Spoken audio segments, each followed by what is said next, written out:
start again. It's a redskin.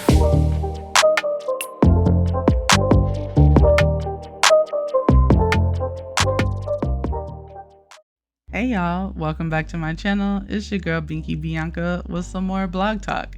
And today we're going to be talking about Eboni K. Williams, Iyanla Vanzant, and Bus Driver Gate.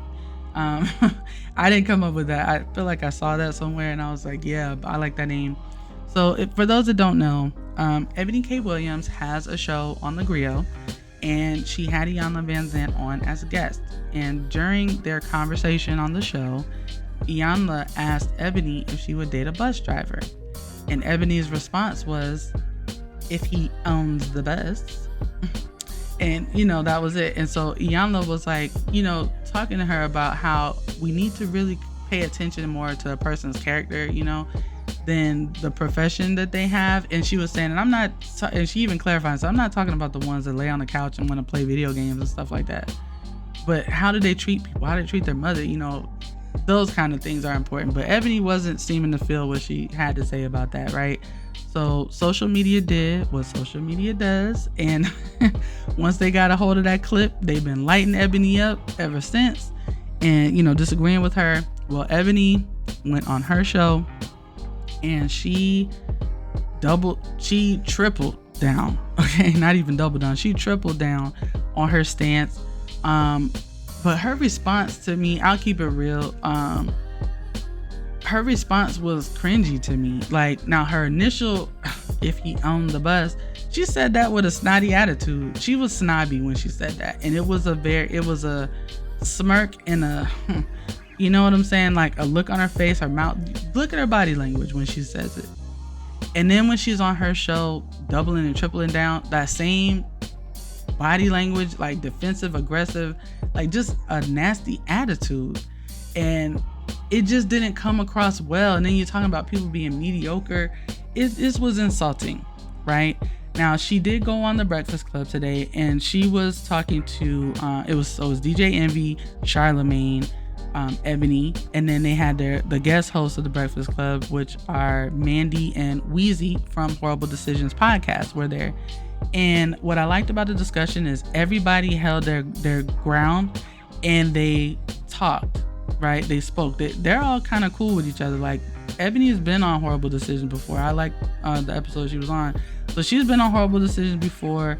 Like, she's been on Breakfast Club several times. So they're all familiar with each other, they're not strangers. So I like the fact that even though they're cool with each other, whatever, like, Wheezy didn't have a problem saying what she didn't like about what Eboni said and how it came across.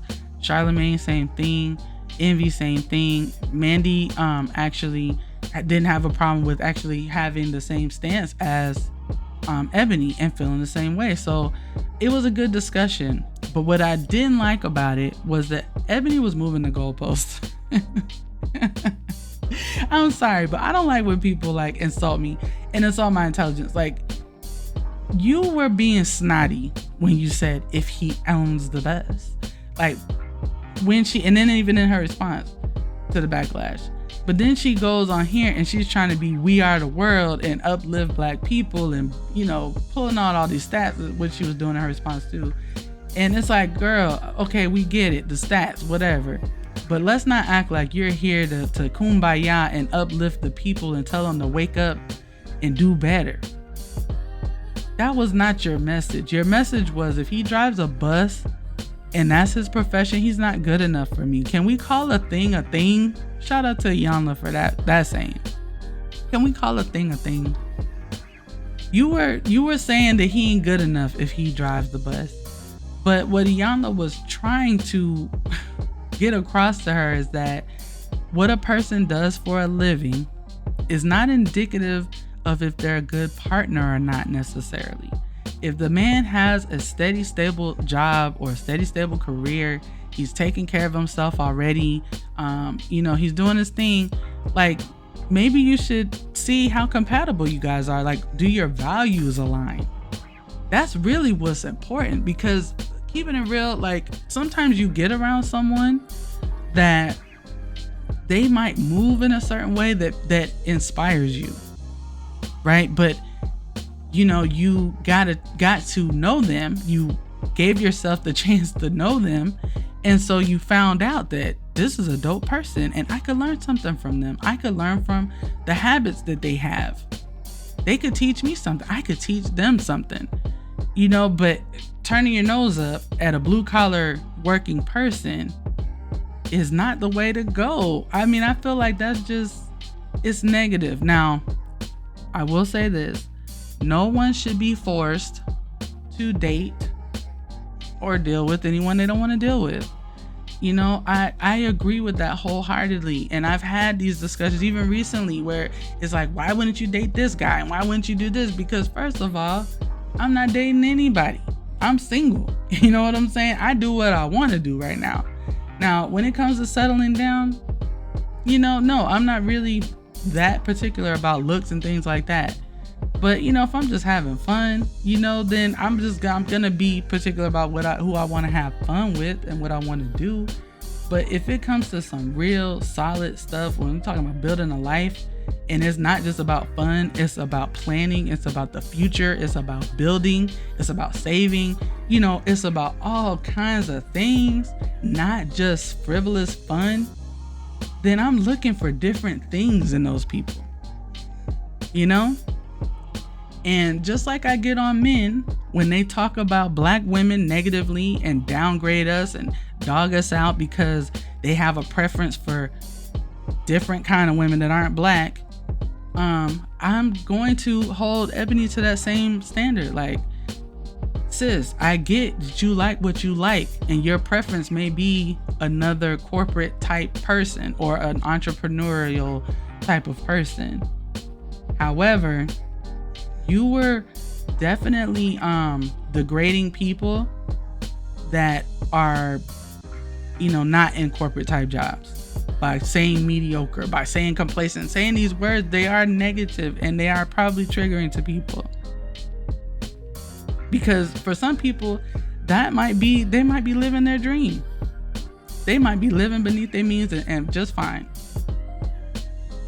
Like, why does everybody have to want to wear designer labels and put all this money in the pockets of Europeans and their children and their grandchildren? Some people aren't into all that stupid shit. Some people just like to live a nice life. You know what I'm saying? Live a comfortable life, go to work, collect their benefits, collect their check. You know what I'm saying? Look forward to their pension or their retirement and do their thing. They probably travel. And I guarantee you, if you would meet the bus driver, because you don't sound like you ride anybody's bus, you wouldn't meet him on the job because you don't ride the bus. I don't think.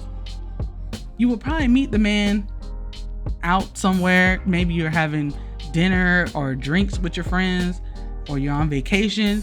So you mean to tell me if you met a guy that you were attracted to and y'all were kicking it and you seemed like y'all were vibing, that the minute that the man said he had a blue collar job, you would just write him off?